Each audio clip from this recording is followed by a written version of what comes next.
The agency disclosure statement is required under Ohio law to be included in real estate transactions at the time an offer to purchase is written. It is to be provided to the client or customer prior to entering into discussions about the offer itself. This is because the client could be put on notice as to who represents them before they divulge information that could be potentially used against them in the negotiation process. First, you must complete the top section of the form with a specific property address as well as the buyer's and seller's name. If either party is a trust, LLC, estate, or similar entity, you use the name of the entity as the name of the seller or buyer. However, when the form is executed, you will need to have the authorized party sign on behalf of the entity.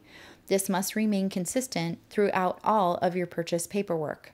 Section 1. This section refers to a transaction involving two agents from two separate brokerages. This is the most common type of transaction. In this case, simply fill out the blanks. Remember, another Keller Williams Market Center is considered a separate brokerage. We are all independently owned and operated with separate brokerage IDs. Section 2.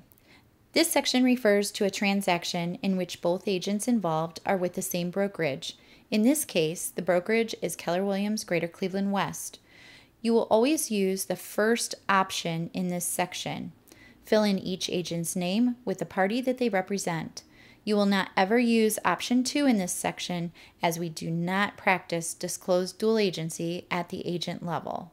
Section 3. This section refers to a transaction in which only one party is represented as a client and the other party is a customer. In the case of a for sale by owner, the seller might be a customer and the buyer might be your client. Conversely, if it's your listing, the seller is your client and the buyer would just be a customer. Once you have filled out the appropriate section for the transaction you are getting involved in, have your client or customer execute the document before you move forward with any other offer paperwork. Remember, if it is an entity that is the client, such as an LLC, trust, or estate, be sure to ask for verification that the person signing the documents is on record as the person authorized to acquire or dispose of the asset on behalf of the entity. If the person signing is utilizing a power of attorney for the buyer or seller, you must obtain a copy of the document and verify that it has been filed with the county and includes the verbiage allowing them to conduct business on behalf of the individual and that the POA allows for the disposal or acquisition of real estate. Bear in mind that this form has 2 pages.